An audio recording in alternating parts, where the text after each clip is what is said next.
الحمد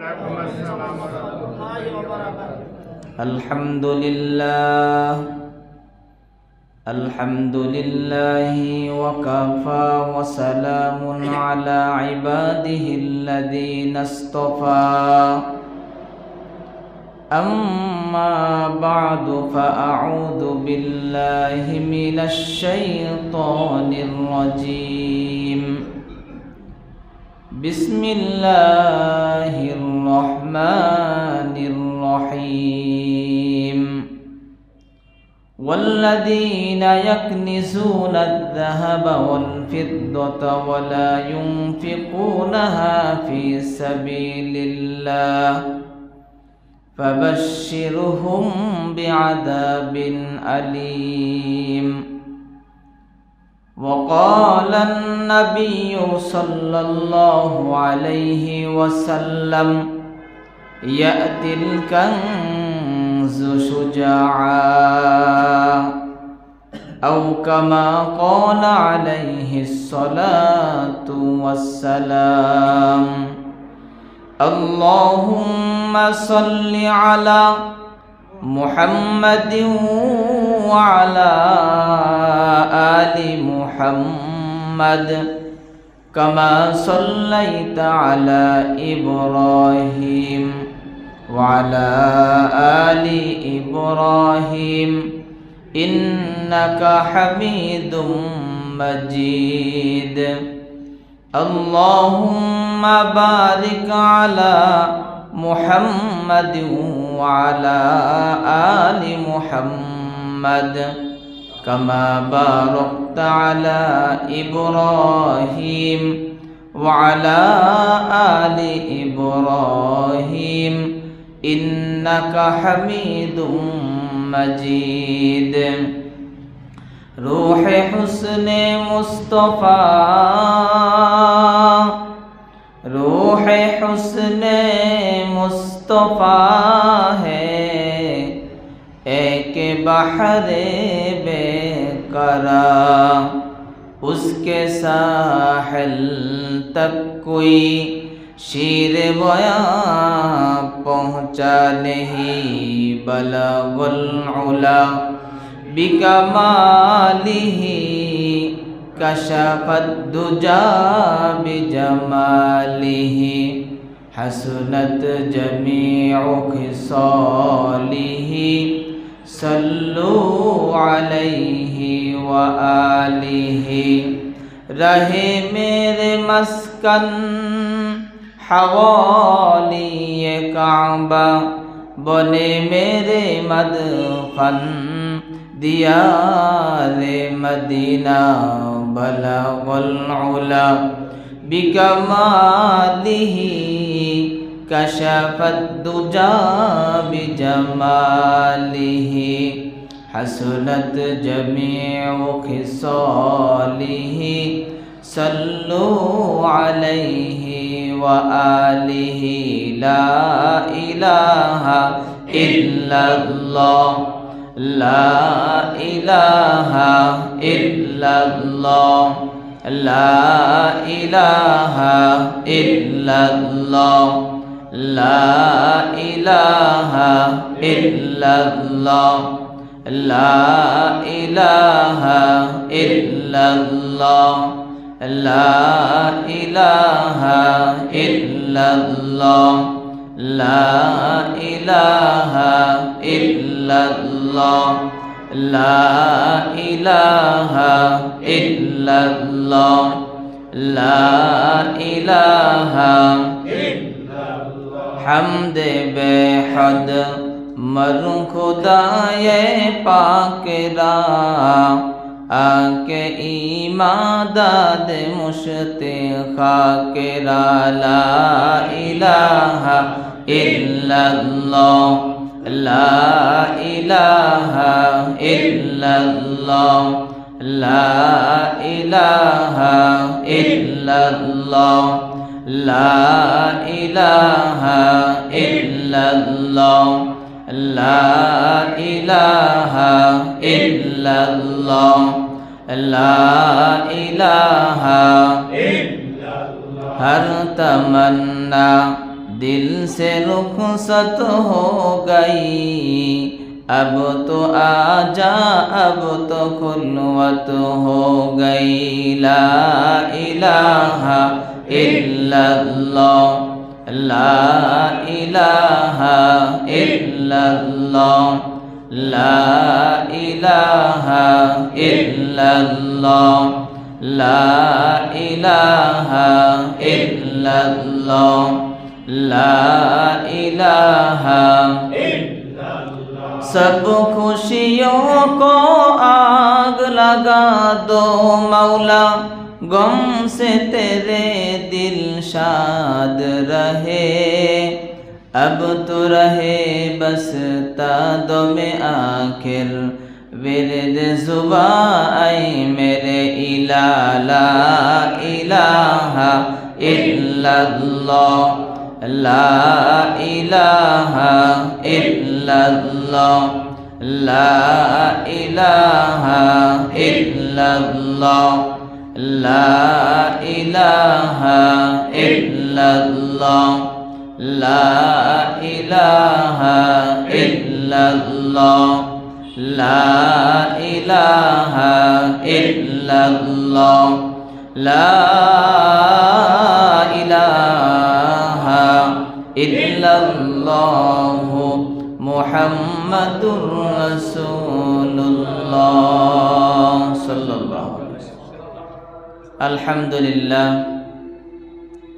रब्बे करीमेर दरबारे लक्ष कोटी शुक्रिया ज्ञापन करছি, যেই মনিব আমাদেরকে পবিত্র জুমার দিনে জুমার সালাত আদায় করার লক্ষ্যে দ্বীনি পরিবেশে উলামায়ে কেরামের সোহবতে হায়াতের মূল্যবান সময়ের কিছু সময় কাটানোর জন্য আমাদেরকে সর্বাগ্রে মসজিদে আসার বসার তৌফিক দান করেছেন। কোরআন ও হাদিস থেকে কিছু আলোচনা আমলের নিয়তে শোনার তৌফিক দান করেছেন। এই জন্য মালিকের দরবারে শুকর গুজার হই, শুকর আদায় করি, কালিমাতুশ শুকর আদায় করি। সকলে জবান খুলে উচ্চ স্বরে সমস্বরে মহাব্বতে বলি আলহামদুলিল্লাহ। মোহতারাম হাজিরিন, আমি আপনাদের সামনে 10 নম্বর পারার 11 নম্বর পৃষ্ঠা সূরা তাওবার 34 নং আয়াত তেলাওয়াত করেছি। নবীজির অসংখ্য হাদিস থেকে এক টুকরা হাদিস তেলাওয়াত করেছি। আয়াত এবং হাদিসকে সামনে নিয়ে আজকের আলোচনার বিষয় হবে যাকাত সম্পর্কে। ওমা তাওফিক ইল্লা বিল্লাহ। মোহতারাম হাজিরিন,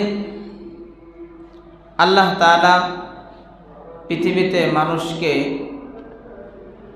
বানিয়ে পাঠিয়েছেন। পৃথিবীতে পাঠানোর পরে কিছু দায়িত্ব দিয়েছেন। 1 নম্বর দায়িত্ব হলো যে তোমরা ঈমান আনবে। জোরে কি আনবে? ঈমান। কিছু দায়িত্ব দিয়েছেন। 1 নম্বর দায়িত্ব, তোমাদেরকে যে আমি পৃথিবীতে পাঠিয়েছি, 1 নম্বর দায়িত্ব হলো তোমরা ঈমান আনতে হবে, এটা তোমাদের দায়িত্ব। 2 নম্বর, ঈমান আনার পরে তোমাদের দায়িত্ব হলো আমল করা। জোরে বলেন কি করা? আমল করা। আমল করা, এটা 2 নম্বর দায়িত্ব। এমনি আমাদেরকে আল্লাহ তাআলা বানিয়ে পৃথিবীতে পাঠান নাই, কিছু দায়িত্ব দিয়েছেন। কিছু দায়িত্ব আমাদের উপরে দিয়ে দিয়েছেন, এমনিতেই পাঠিয়ে দেননি। দায়িত্ব হলো 1 নম্বর ঈমান আনা। 2 নম্বর দায়িত্ব হলো ঈমান আনার পরে আমল করা। আমল, কিছু কিছু আমল বান্দার শরীরের সাথে সম্পৃক্ত। যেটা বলেন কিসের সাথে? শরীরের সাথে। কিছু কিছু আমল বান্দার শরীরের সাথে সম্পৃক্ত। যেমন শরীরের সাথে যেই সমস্ত আমল সম্পৃক্ত, এর মধ্য থেকে 1 নম্বর হলো নামাজ। নামাজ পড়তে হলে শরীরের প্রয়োজন আছে না নাই? সবাই বলেন আছে না নাই? শরীর ছাড়া নামাজ পড়া যায় না। তাহলে শরীরের সাথে যে সমস্ত আমলের সম্পর্ক, 1 নম্বর হলো নামাজ।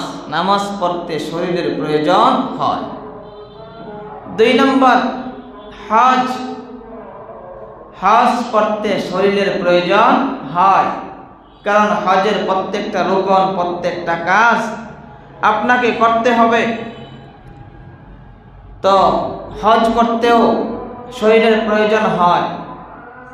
3 নাম্বার, শরীরের সাথে যে সমস্ত আমলের সম্পর্ক, এটা হলো রোজা। আমরা যে রোজা রাখতেছি, এই রোজা এটা শরীরের জন্য। শরীর যাতে করে সংযত থাকে, শরীরের প্রত্যেকটা অঙ্গ প্রত্যঙ্গ যাতে সংযত থাকে, এই জন্য হলো রোজা। তাহলে যে সমস্ত আমল শরীরের সাথে সম্পৃক্ত, এর মধ্যে থেকে একটা হলো রোজা। আরও যে সমস্ত আমল শরীরের সাথে সম্পৃক্ত, সেগুলো হলো আমাদের কথাবার্তাও বান্দার আমলের অন্তর্ভুক্ত। কারণ কথাও আপনার মন চাইলেই আপনি যে কোনো কথা এই মুখ দিয়ে বলতে পারবেন না। আল্লাহ তাআলা আপনাকে একটা সীমারেখা টেনে দিয়েছেন যে বান্দা, তুমি তোমার জবান দিয়ে এই পর্যন্ত বলতে পারবে, এই বাক্য বলতে পারবে, আর এই বাক্য বলতে পারবে না। জবান দিয়ে তুমি ভালো কথা বলতে পারবে, কিন্তু খারাপ কথা তুমি বলতে পারবে না। তুমি জবান দিয়ে গালাজ করতে পারবে না, জবান দিয়ে তুমি চুগলখড়ি করতে পারবে না। এরকম আল্লাহ তার একটা সীমা এঁটে দিয়েছেন। তাহলে এই জবান, এটাও একটা আমলের অন্তর্ভুক্ত। জবান দিয়ে যখন ভালো কথা উচ্চারণ করবে, তখন এটা ওজন হবে, এটা তার নেকের পাল্লার মধ্যে উঠবে। আর যদি খারাপ কথা উচ্চারণ করে, সেটা তার বদির পাল্লার মধ্যে উঠবে।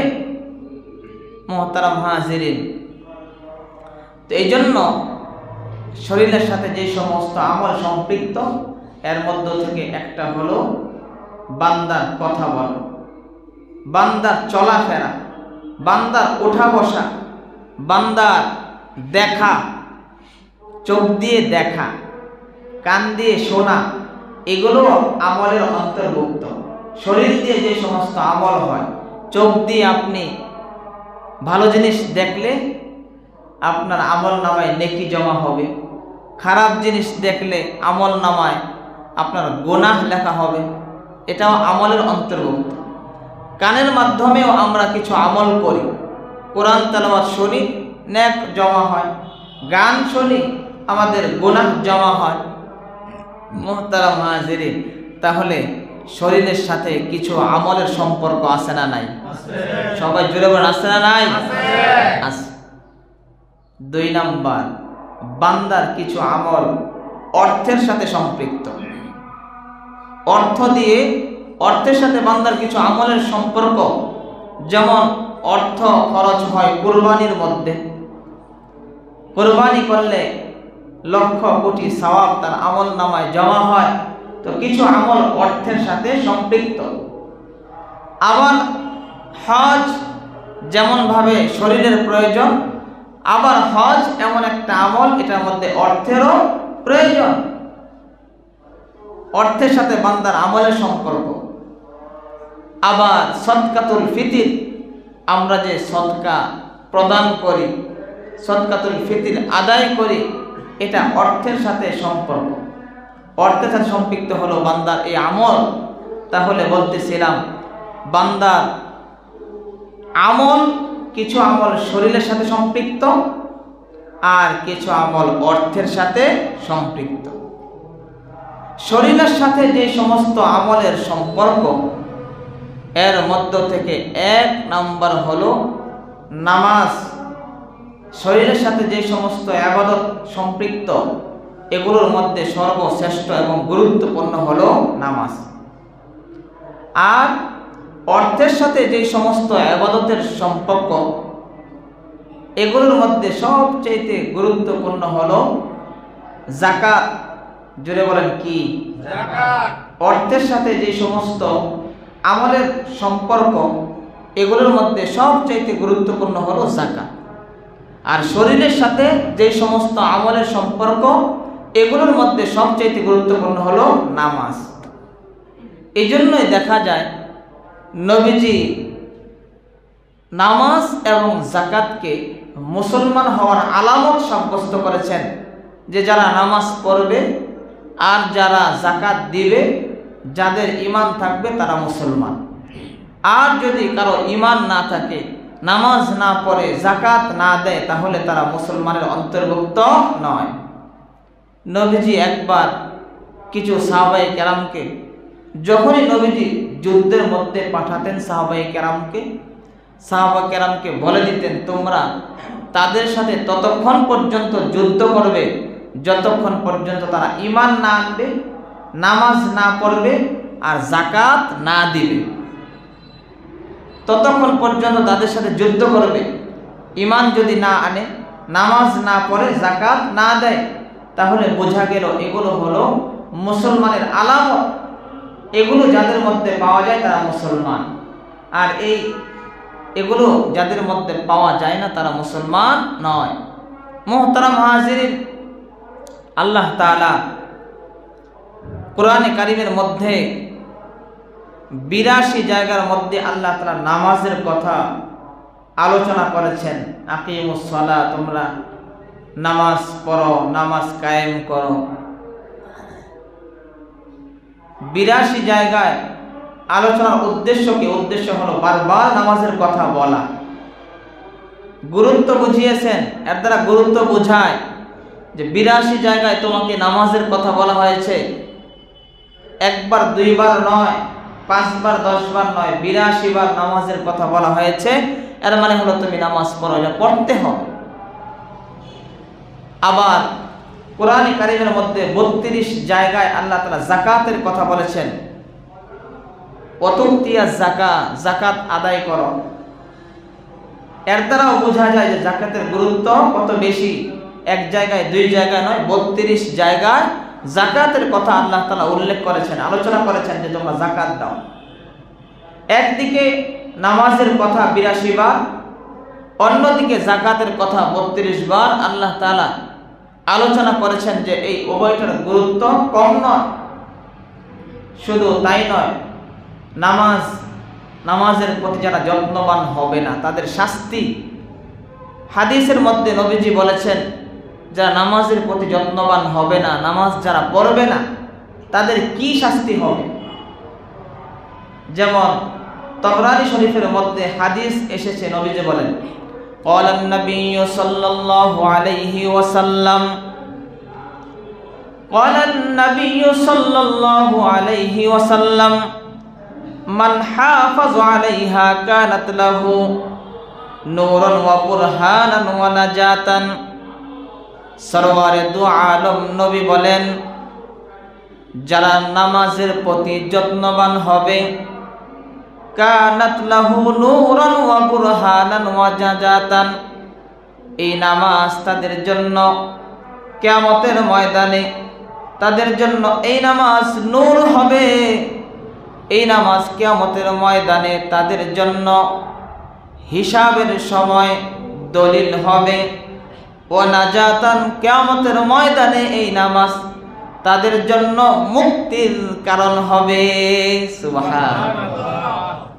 সরওয়ারে দু আলম নবী বলেন, মান হাফাযা আলাইহা কানাত লাহু নূরান ওয়া বুরহানান ওয়া নাজাতান, নামাজের প্রতি যারা যত্নবান হবে, এই নামাজ হাসরের ময়দানে, কিয়ামতের ময়দানে এই নামাজ তাদের জন্য নূর হবে। এই নামাজ হিসাবের সময় তাদের জন্য দলিল হবে। এই নামাজ কিয়ামতের ময়দানে তাদের জন্য নাজাতের কারণ হবে। নবীজি বলেন, ওয়া মান লাম ইউহাফাজ আলাইহা লাম ইয়াকুন লাহু নূরুন ওয়ালা বুরহানুন ওয়ালা নাজাতুন। সরওয়ারে দু আলম বলেন, যারা নামাজের প্রতি যত্নবান হবে না, নামাজ যারা দুনিয়ার মধ্যে নামাজ যারা পড়বে না, এই নামাজ তাদের জন্য নূর হবে না, নামাজ তাদের জন্য দলিল হবে না, নামাজ তাদের জন্য ময়দানে মাহশারে মুক্তির কারণ তাদের জন্য হবে না। সরওয়ারে দু আলম নবী আরো হুঁশিয়ারি দিয়ে বলেন, ওয়াকানা ইয়াউমাল কিয়ামাতি মা ফিরাউন ওয়া হামান ওয়া উবাই ইবনে খালদ।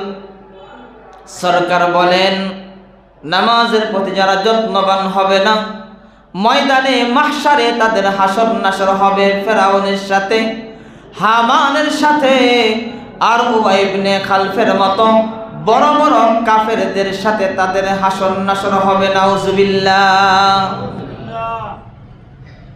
বড় বড় কাফের ফেরাউন, হামান, উবাই ইবনে খালদ, এমন এমন কাফেরদের সাথে তাদের হাসর নাসর হবে যারা নামাজের প্রতি যারা যত্নবান হবে না।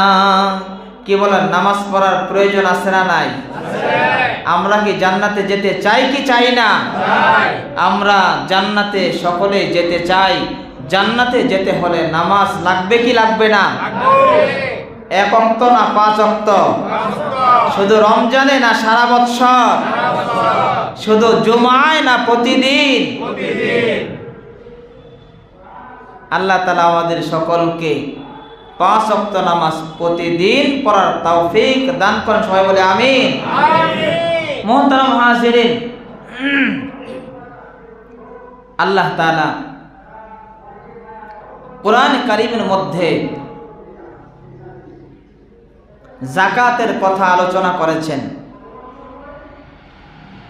নামাজ যেমন গুরুত্বপূর্ণ, যাকাত গুরুত্বপূর্ণ। নামাজের কথা 82 জায়গায়, যাকাতের কথা 32 জায়গায় আলোচনা করেছেন। নামাজের শাস্তি আলোচনা করেছেন, যদি কেউ নামাজ না পড়ে কি শাস্তি। জাহান্নামে যাবে, কাফেরদের সাথে তার হাসর নাসর হবে।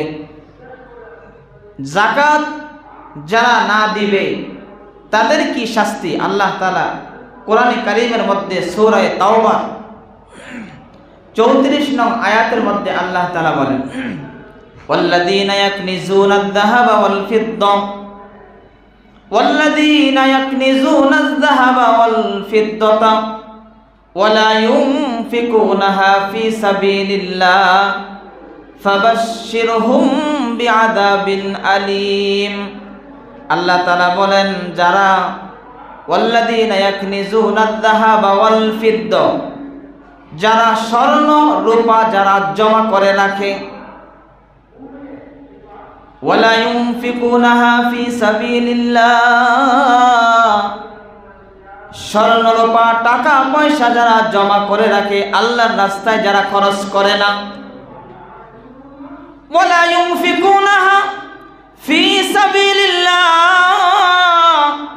আল্লাহ তাআলা বলেন যারা টাকা পয়সা শুধুমাত্র তোমার জমা করে রাখো, স্বর্ণ অলংকার টাকা পয়সা শুধু জমা করো, ওয়ালা ইউনফিকুনাহা ফী সাবিলিল্লাহ, এগুলো আমার রাস্তায় যারা খরচ না করো, আমি যাদেরকে দেওয়ার জন্য বলেছি, যতটুকু দেওয়ার জন্য বলেছি দাও না, শুধুমাত্র কৃপণতা করে জমা করে রাখো, ফাবাশশিরহুম বিআযাবিন আলীম, আল্লাহ তাআলা বলেন তোমরা কঠিন জাহান্নামের আযাবের সুসংবাদ গ্রহণ করো। বলে নাউজুবিল্লাহ। আল্লাহ তাআলা কটাক্ষ করে, উপহাস করে আল্লাহ তাআলা শব্দ ব্যবহার করেছেন, সুসংবাদ গ্রহণ করো। জাহান্নামের আযাব এটা কখনো সুসংবাদ হতে পারে না, এটা একমাত্র দুঃসংবাদ। ঠিক না ঠিক? জাহান্নামের আযাব কি সুসংবাদ না দুঃসংবাদ? কিন্তু আল্লাহ তাআলা হাস্যকর হিসাবে উপহাস করার জন্য আল্লাহ তাআলা সুসংবাদ শব্দ ব্যবহার করেছেন, যে জমা করো, শুধু জমা করো, তোমরা এই জাহান্নামের আযাবের সুসংবাদ গ্রহণ করো। বুঝাইতেছেন এটা সুসংবাদ নয়, এটা দুঃসংবাদ। কি আযাব হবে আল্লাহ তাআলা কোরআন আয়াতের মধ্যে বলেন,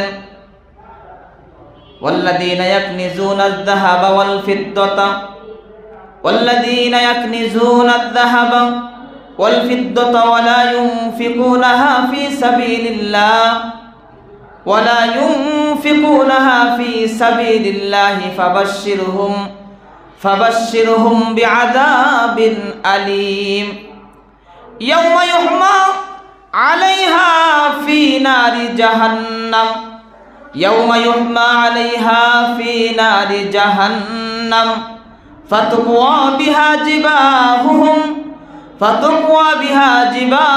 ওয়া জুনুবুহুম ওয়া যুহুরুহুম হাযা মা কানাজতুম লিআনফুসিকুম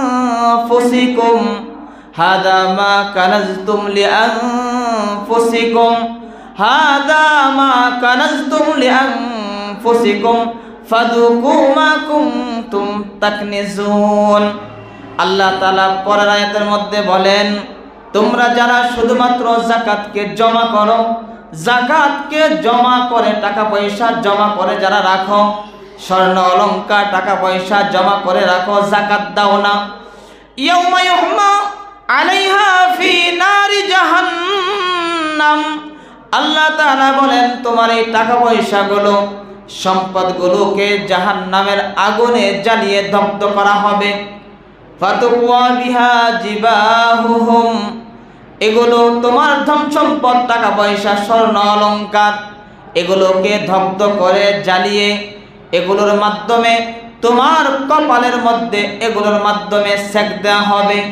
ওয়া জুনুবুহুম, তোমার পার্শ্বের মধ্যে সেক দেওয়া হবে। ওয়া যুহুরুহুম, তোমার পিঠের মধ্যে সেক দেওয়া হবে। যেমন কি দেওয়া হবে? স্বর্ণ অলংকার টাকা পয়সা এগুলো সব জাহান্নামের আগুনে জ্বালিয়ে দগ্ধ করে তারপরে এগুলোর মাধ্যমে কপালের মধ্যে সেক দেওয়া হবে, সিল মারা হবে। ওয়া জুনুবুহুম ওয়া যুহুরুহুম, পার্শ্বের মধ্যে সেক দেওয়া হবে, পিঠের মধ্যে সেক দেওয়া হবে। ইয়াউমা ইউহমা আলাইহা ফি নারি জাহান্নাম ফাতুকওয়া বিহা জিবাহুহুম ওয়া জুনুবুহুম ওয়া যুহুরুহুম হাযা মা কানাজতুম লিআনফুসিকুম, আর আল্লাহ তাআলা বলবেন এগুলোই তোমার জমা করা সম্পদ। হাযা মা কানাজতুম লিআনফুসিকুম ফাযুকু মা কুনতুম তাকনিজুন, এখন এগুলোর শাস্তি তুমি আস্বাদন করো। মুহতারাম হাজিরিন, শাস্তিটা কি হালকা না কঠিন? আর জোরে হালকা না কঠিন? সম্পদ জমা করেছি, এগুলো যদি আমাকেই আবার সেক দেওয়া হয়, এগুলো দিয়ে শাস্তি দেওয়া হয় কপালে, পাজরে, আবার পিঠে, তাহলে এই সম্পদ দিয়ে আমার কি হবে? দুনিয়াতেও খুব পরিশ্রম করে সম্পদ অর্জন করেছি, আবার কবরে যাওয়ার পরেও আবার এই সম্পদের শাস্তি যদি আমাকে ভোগ করতে হয়, এর চেয়ে ব্যর্থ মানুষ আর হতে পারে না। কি বলেন, ঠিক না বেঠি?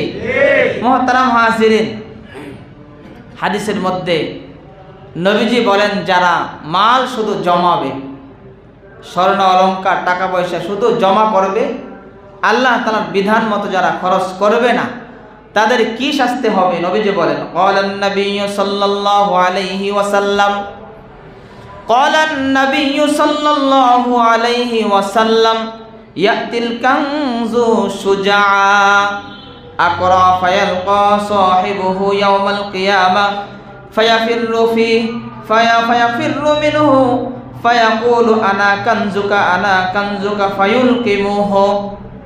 সরওয়ারে দু আলম নবী বলেন, যারা সম্পদকে শুধুমাত্র জমা করবে, এই সম্পদ হাসরের ময়দানে একটা বিরাট সাপের আকার ধারণ করে তার গলায় পেঁচাবে, তার গলায় পেঁচিয়ে কিয়ামত পর্যন্ত তার গলা, তার গালের মধ্যে, চেহারার মধ্যে ধ্বংসন করতে থাকবে আর বলতে থাকবে আনা কানজুকা, আমি তোমার সম্পদ, আমি তোমার সম্পদ, আমি তোমার মাল, যে মালগুলো তুমি জমা করে রেখেছিলে আমি হলাম তোমার ওই সম্পদ। নাউজুবিল্লাহ।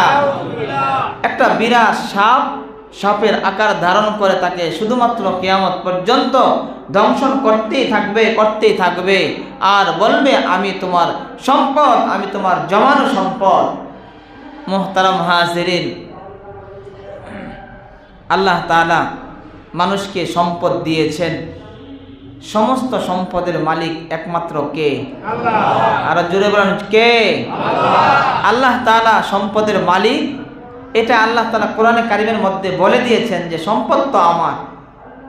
আল্লাহ তাআলা বলেন আনফিকু মিম্মা রাযাকনাকুম, আনফিকু মিম্মা রাযাকনাকুম, আমি তোমাদেরকে যে রিজিক দিয়েছি তা থেকে তোমরা খরচ করো। আমি তোমাদেরকে যে রিজিক দিয়েছি, আনফিকু মিম্মা রাযাকনাকুম, আমি তোমাদেরকে যে রিজিক দিয়েছি তা তোমরা খরচ করো। আল্লাহ তাআলা বুঝাইতেছেন দিয়েছি আমি, দেওয়ার মালিক কে? যারা বলেন দেওয়ার মালিক কে? আল্লাহ তাআলা বলেন ওয়ালিল্লাহি মিরাসুস সামাওয়াতি ওয়াল আরদ, ওয়ালিল্লাহি মিরাসুস সামাওয়াতি ওয়াল আরদ। আল্লাহ তাআলা বলেন আসমান জমিনের মিরাস আমার, আসমান জমিনের সমস্ত সম্পদের স্বত্বাধিকারী আমি, মিরাস আমার। বাবা মারা গেলে সন্তান যেমন মিরাস পায়, ওয়ারিস হয়ে যায়, সম্পদের ওয়ারিস যেমন সন্তান হয়ে যায়, বাবার যত সম্পদ থাকে সমস্ত সম্পদের ওয়ারিস হয়ে যায় সন্তান। কি বলেন ঠিক না বেঠিক? আল্লাহ তাআলা বলেন ওয়ালিল্লাহি মিরাসুস সামাওয়াতি ওয়াল আরদ, আসমান জমিনের সমস্ত মিরাসের সত্ত্বাধিকারী আমি আল্লাহ।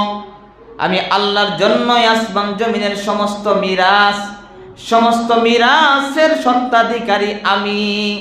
তুমি যেই জায়গার মধ্যে তুমি ঘর তুলেছ, যেই জায়গার মধ্যে তুমি বাড়ি তুলেছ, যেই জায়গার মধ্যে তুমি ক্ষেত খামার করতেছ, যেই জায়গার মধ্যে তুমি থাকো, এই জমিনের মিরাস আমার, এই মিরাসটা আমার, এটার স্বত্বাধিকারী আমি আল্লাহ।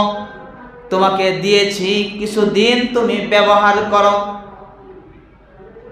আল্লাহ তাআলা বলেন তুমি যেখানে থাকতেছ তোমার এই জায়গাটা এটা আমার, আমি তোমাকে দিয়েছি, কারণ তোমার এই জায়গাটাই আমি কিয়ামতের মাঠ বানাবো।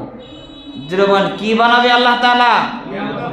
এই শালিদাবাসী যার যেখানে ঘর বাড়ি, আপনি মনে করুন এটাই কিয়ামতের মাঠ।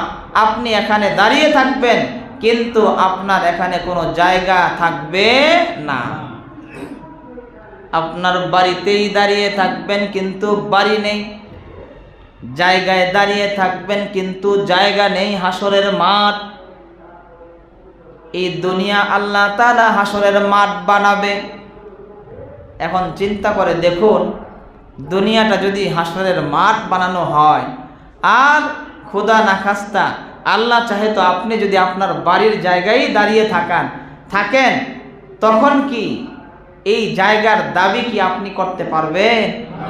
সবাই পারবেন? পারবেন না। কেন পারবেন না?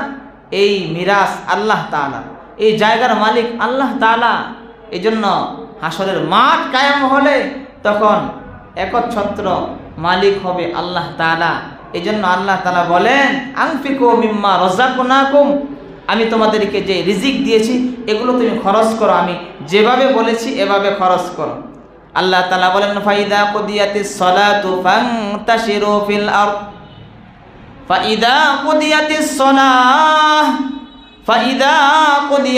সালাতু ফান্তাশিরু ফিল আরদি ওয়াবতাগু মিন ফাদলিল্লাহ। আল্লাহ তাআলা বলেন যখন নামাজ শেষ হয়ে যায়, ফাইদা কুদিয়াতিস সালাহ, যখন নামাজ শেষ হয়ে যায়, ফান্তাশিরু ফিল আরদ, জমিনের মধ্যে তোমরা বেরিয়ে পড়ো। ফান্তাশিরু ফিল আরদি ওয়াবতাগু মিন ফাদলিল্লাহ, ওয়াবতাগু মিন ফাদলিল্লাহ। আল্লাহ তাআলা বলেন যখন নামাজ শেষ হয়ে যায় তখন তোমরা জমিনের মধ্যে তোমরা ছড়িয়ে পড়ো। কেন ছড়িয়ে পড়বে? ফাবতাগু মিন ফাদলিল্লাহ, তোমরা আমার অনুগ্রহ তারা সে সম্পদ অর্জনের জন্য বেরিয়ে যাও। আমি যাকে সম্পদ দেই এটা আমার অনুগ্রহ, আমার অনুগ্রহ আমি যার প্রতি করি সেই ধনী হয়, সেই ধনী হয়, মালিক হয়, সেই সম্পদের মালিক হয়। আল্লাহ তাআলা বলেন ওয়াবতাগু মিন ফাদলিল্লাহ, সম্পদ অর্জনের জন্য আমার অনুগ্রহ তালাশের জন্য তোমরা বেরিয়ে যাও। আল্লাহ তাআলা সম্পদ অর্জনের জন্য বেরিয়ে যাও বলে নাই, আল্লাহ তাআলা বলেন ওয়াবতাগু মিন ফাদলিল্লাহ, আমার অনুগ্রহ তালাশে তোমরা বেরিয়ে যাও। এই আয়াতে আল্লাহ তাআলা বুঝাইতেছেন সম্পদ অর্জন করা এটা আমার অনুগ্রহ।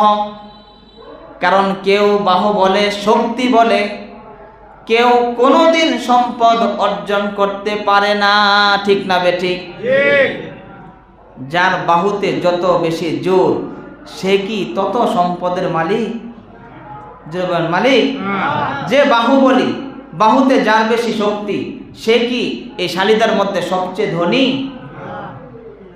তাহলে বোঝা যায় বাহুবলে কেউ টাকা পয়সা সম্পদের মালিক হতে পারে না। মুহতারাম হাজিরিন, আবার যারা বুদ্ধিজীবী, বুদ্ধির বলেও কেউ টাকা পয়সার মালিক হতে পারে না। যদি বুদ্ধির বলে যদি কেউ টাকা পয়সার মালিক হতে পারত, তাহলে যারা আমাদের দেশের যারা বুদ্ধিজীবী দাবিদার, বুদ্ধির কারণে মাথার চুল যাদের স্টেডিয়ামে পরিণত হয়েছে, জোরে বলেন ঠিক না ঠিক? এত বুদ্ধি তাদের, মাঝে মধ্যে বুদ্ধির কারণে তারা বলে ফেলে রমজানে খেজুরের পরিবর্তে বড়ই দিয়ে ইফতারি করবেন, ঠিক না ঠিক? এরা বুদ্ধিজীবী। আমাদের দেশের বুদ্ধিজীবীগুলোর এই অবস্থা, এই দশা, মাঝে মধ্যে এমন এমন কথা বলে স্টেডিয়াম হয়ে গেছে, তো বুদ্ধিতে সব বেরিয়ে গেছে। আওয়াজ করে বলেন ঠিক না ঠিক? যেমন তার বাপের টাকা দিয়ে মানুষ খেজুর কিনে খাবে, আমাদের ঘাম জড়া টাকা দিয়ে বসে বসে বেতন গুনতেছ আর গাড়ির চাকা চালিয়ে ঘুরতেছ, এগুলি সব জনগণের টাকা, ঠিক না ঠিক? সরকারি আসনে যারা তোমরা বসে আছো এগুলো সব জনগণের ট্যাক্সের টাকা। এই জনগণের ট্যাক্সের টাকা দিয়ে আজকে তুমি কোটি টাকার গাড়িতে তুমি চড়তেছ, আর কোটি টাকার বাড়িতে তুমি ঘুমাইতেছ, আর ওইখানে বসে বসে তুমি বলবে খেজুরের পরিবর্তে তোমরা কি বড়ই দিয়ে ইফতার করতে পারো না? বোঝা গেল এগুলোর বুদ্ধি এত বেড়েছে যে বুদ্ধির এখন মগা কোনোদিন এমন কথা বলবে না, ঠিক না ঠিক? মুহতারাম হাজিরিন, বুদ্ধির জোরে কেউ কোনোদিন সম্পদের মালিক হতে পারে না। আল্লাহ তাআলা বলেন শোনো, তুমি যে ধনী হয়েছ, তোমার যে অনেক টাকা পয়সা সম্পদ, এগুলো আমার অনুগ্রহ, আমি তোমার প্রতি অনুগ্রহ করেছি, এই জন্য তুমি সম্পদের মালিক হতে পেরেছ। এই জন্য এগুলো আমার দেওয়া বিধান অনুযায়ী তুমি এগুলো খরচ করো। আমরা খরচ করবো তো ইনশাআল্লাহ। মুহতারাম হাজিরিন, জাকাত তিন প্রকার। একটা হলো নফসের জাকাত, জাকাতুল নফস, আরেকটা হলো জাকাতুল বদন, আরেকটা হলো জাকাতুল আমওয়াল। জাকাতুল নফস মানে নফসের জাকাত। জাকাত শব্দের অর্থই হলো পবিত্রতা। সম্পদের জাকাত দেয় কেন? সম্পদকে পবিত্র করার জন্য, এটা একটা ময়লা। তো জাকাতুল নফস মানে নফসের পবিত্রতা। নফসকে কি থেকে পবিত্র করতে হবে? তাতহিরুন নফসি মিনাজ যুনুবি ওয়াল মাআসি। নফসকে পবিত্র করতে হবে সমস্ত প্রকার গুনাহ থেকে। নফসকে পবিত্র করা হলো নফসের জাকাত। এই জন্য নফসেরও জাকাত দিতে হয়, নফসকে পবিত্র করতে হয়। গুনাহ থেকে যে যত বেশি বেঁচে থাকে তার নফস তত বেশি পবিত্র হয়। তো এক নম্বর হলো নফসের জাকাত। আমরা নফসের জাকাত দেব। নফসকে সবসময় পবিত্র রাখার চেষ্টা করব, সব সময় গুনাহ এবং অপরাধ এগুলো থেকে আমরা বেঁচে থাকবো। রাজি আছি না ইনশাআল্লাহ? মুহতারাম হাজিরিন, 2 নাম্বার জাকাতুল বদন, শরীরের জাকাত। জোরে বলেন, কিসের জাকাত? শরীরের জাকাত। আপনার শরীরের জাকাত হলো সদকাতুল ফিতির। আমরা যে রমজানে ফিতরা দিয়ে থাকি, এটা হলো শরীরের জাকাত। যদি কেউ এরকম শরীরের জাকাত যদি কেউ দেয়, সদকাতুল ফিতির যদি কেউ আদায় করে, আশা করা যায় এই ওসিলায় আল্লাহ তাআলা তাকে সমস্ত বিপদ আপদ এবং বালা মুসিবত থেকে রক্ষা করে। বলেন সুবহানাল্লাহ। মুহতারাম হাজিরিন, এটা হলো জাকাতুল বদন, শরীরের জাকাত। 3 নাম্বার হলো জাকাতুল আমওয়াল, সম্পদের জাকাত। সম্পদকে পবিত্র করার জন্য জাকাত দিতে হয়। এই জন্য আমরা 1 নাম্বার নফসের জাকাত দিব, গুনাহ থেকে সবসময় বাঁচার চেষ্টা করব। 2 নাম্বার হলো জাকাতুল বদন, শরীরের জাকাত, সদকাতুল ফিতির। এই সদকাতুল ফিতির আমরা দেই। এই বছরও সদকাতুল ফিতির 100 টাকা ধার্য করা হয়েছে।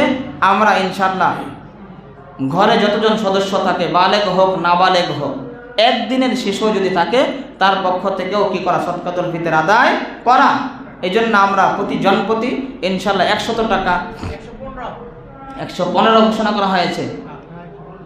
আচ্ছা, ঠিক আছে, আমরা 115 টাকা ইনশাআল্লাহ জনপ্রতি সদকাতুল ফিতির ইনশাআল্লাহ দিয়ে দিব। আর 3 নাম্বার হলো জাকাতুল আমওয়াল। 115 টাকা যেটা, এটা হচ্ছে সর্বনিম্ন যারা গরিব। কিন্তু যারা ধনী তাদের জন্য আরও বেশি, কারণ এটা হলো আটার জাকাত। আটা দিয়ে, যেটা গম দিয়ে, একটা জবের দিয়ে দেওয়া যায়, কিশমিশ দিয়ে দেওয়া যায়, খেজুর দিয়ে দেওয়া যায়, পনির দিয়ে দেওয়া যায়। তো আটা এটা হলো মাত্র 1 কেজি, মানে 65 গ্রাম। আর ওইগুলো হলো 3 কেজি 300 গ্রাম করে। যাদের টাকা বেশি আসে তারা জব দিয়ে দিবে, 3 কেজি 300 গ্রামের জবের দাম যত হয়। আবার যাদের আরও টাকা বেশি আসে তারা কিশমিশ দিয়ে দিবে, যাদের টাকা বেশি আসে তারা পনির দিয়ে দিবে। হ্যাঁ, এই হিসাবে মানে সদকাতুল ফিতির আদায় করতে হয়। মুহতারাম হাজিরিন, তাহলে 3 নাম্বার হলো জাকাতুল আমওয়াল, সম্পদের জাকাত। সম্পদের জাকাত, জাকাতের ব্যাপারে আল্লাহ তাআলা সূরা কলমের মধ্যে 29 পারার 4 নম্বর পৃষ্ঠায় সূরা কলমের 10 নং আয়াত থেকে একদম 33 নং আয়াত পর্যন্ত আল্লাহ তাআলা যারা জাকাত দেয় না তাদের সম্পর্কে আলোচনা করেছেন। যেমন একজন ছিল ওলীদ ইবনে মুগীরা, আরবের মক্কার সম্পদশালীদের মধ্যে একজন ছিলেন ওলীদ ইবনে মুগীরা। এই ওলীদ ইবনে মুগীরার এত সম্পদ ছিল, তার যখন দুঃসময়, যে এখন তার ব্যবসা বাণিজ্য নেই বা তার এখন দুঃসময় চলতেছে, তারপরেও তার পকেটের মধ্যে তখনকার সময়ে 100 দিনার তার পকেটে থাকতো তার দুঃসময়ে। তাহলে যখন তার অবস্থা ভালো থাকতো তখন কেমন ছিল? বলা হয় যে ওলীদ ইবনে মুগীরার এত সম্পদ ছিল যে তার একটা জায়গা এমন ছিল যে যতটুক পর্যন্ত দেখা যায়, যত দূর দেখা যায়, এগুলো শুধু তারই সম্পদ। এই পরিমাণ সম্পদ ছিল এই ওলীদ ইবনে মুগীরা। এই ওলীদ ইবনে মুগীরা, তার ব্যাপারে আল্লাহ তাআলা কোরআনে কারিমের মধ্যে আয়াত নাজিল করে নবীজিকে বলতেছেন, ওয়ালা তুতি কুল্লা হাল্লাফিম মাহিন। সরওয়ারে দু আলমকে আল্লাহ তাআলা তার ব্যাপারে বলেন, ওগো পয়গম্বর, আপনি যারা বেশি বেশি করে কসম করে আপনি তাদের আনুগত্য করবেন না। মাহিন, যারা খারাপ, জাকাত দেয় না। এত সম্পদের মালিক কিন্তু জাকাত দেয় না। এত সম্পদের মালিক আল্লাহ তাআলা তাকে বানিয়েছে, কিন্তু আল্লাহ তাআলাকে সে মানে না। আল্লাহ তাআলা তার ব্যাপারে আয়াত নাযিল করে দিয়ে বলেন, ওয়ালা তুতি কুল্লা হাল্লাফিম মাহিন। আপনি যে বেশি বেশি কসম করে যে খারাপ, আপনি তার আনুগত্য করবেন না। হাম্মাজিম মাশাইম বিনামিম। আল্লাহ তাআলা বলেন যে চুগলখড়ি করে, একজনের কথা আরেকজনের কাছে গিয়ে লাগায়, আপনি এমন মানুষের অনুসরণ করবেন না। মান্নাইন লিল খায়রি মুতাদিন আথিম, আল্লাহ তাআলা বলেন মান্নাইন লিল খায়রি মুতাদিন আসিম, ভালো কাজের মধ্যে যারা বাধা দেয় এমন মানুষের অনুসরণ করবেন না। আসিম যে পাপী গুনাহগার, তার অনুসরণ করবেন না। উতুল্লিম বাদা যালিকা জালিম, আল্লাহ তাআলা বলেন যে অহংকারী, আপনি তার অনুসরণ করবেন না। উতুল্লিম বাদা যালিকা জালিম, এবং যে জারদ সন্তান, তার অনুসরণ করবেন না। জারদ সন্তান, কারণ এই ওলীদ ইবনে মুগীরা তার 18 বছর হয়ে যায়। 18 বছর যখন তার হয়, তখন একজন পরিচয় দেয় যে সে আমার সন্তান। এর আগ পর্যন্ত এই ওলীদ ইবনে মুগীরাকে কেউ পরিচয় দেয়নি যে এটা আমার সন্তান। 18 বছর পরে এই মুগীরা সে পরিচয় দিয়েছে যে এটা আমার সন্তান। আল্লাহ তাআলা বলেন এমন মানুষের অনুসরণ আপনি করবেন না। আনকানা দা মালিন ওয়া বানিন, আল্লাহ তাআলা বলেন সে ছিল অনেক সম্পদের অধিকারী, সে ছিল অনেক সন্তানের অধিকারী, অনেক সন্তানের অধিকারী, অনেক সম্পদের অধিকারী ছিল সে। ইন্না বালাউনাহুম কামা বালাউনা আসহাবাল জান্নাহ, আল্লাহ তাআলা বলেন আমি তাদেরকে পরীক্ষা করেছি যেমনভাবে বাগানবাসীদেরকে আমি বাগানওয়ালাদেরকে যেমন পরীক্ষা করেছি। আল্লাহ তাআলা বলেন সে এত সম্পদের মালিক, তাকে আমি পরীক্ষা করেছি, সে যাকাত দিত না, খারাপ ছিল, তাদের অনুসরণ আপনি করবেন না, যাকাত দিত না। ইয়ামান দেশের রাজধানী জর্দান, এই জর্দানের মধ্যে একজন মানুষ ছিল খুব ভালো, সে জর্দানের বাসিন্দা ছিল। তার একটি বিশাল বাগান ছিল, সে এত ভালো ছিল যে এই বাগান থেকে তার যা উপার্জন হতো তার পরিবারের খরচ রেখে, তার পরিবারে যত পরিমাণ খরচ হয় এই খরচটা রেখে বাকি যা আছে সব সে আল্লাহর রাস্তায় সদকা করে দিত। সুবহানাল্লাহ, এত ভালো মানুষ সে ছিল। কিন্তু যখন সে মারা যায় তখন তার সন্তানরা একত্রিত হয়ে বলে যে আমাদের বাবা এত বোকা ছিল, সব আল্লাহর রাস্তায় সদকা করে দিত, আমরা তো বাবার মতো এত বোকা নই, আমরা এগুলো করব না। বাবা যেদিন বাগান থেকে যেদিন ফল পাড়তেন, গরিব মিসকিন যারা আছে সবাই বাগানে জানে যে উনি অমুক সময় অমুক দিন এই সিজনে উনি ফল পারেন,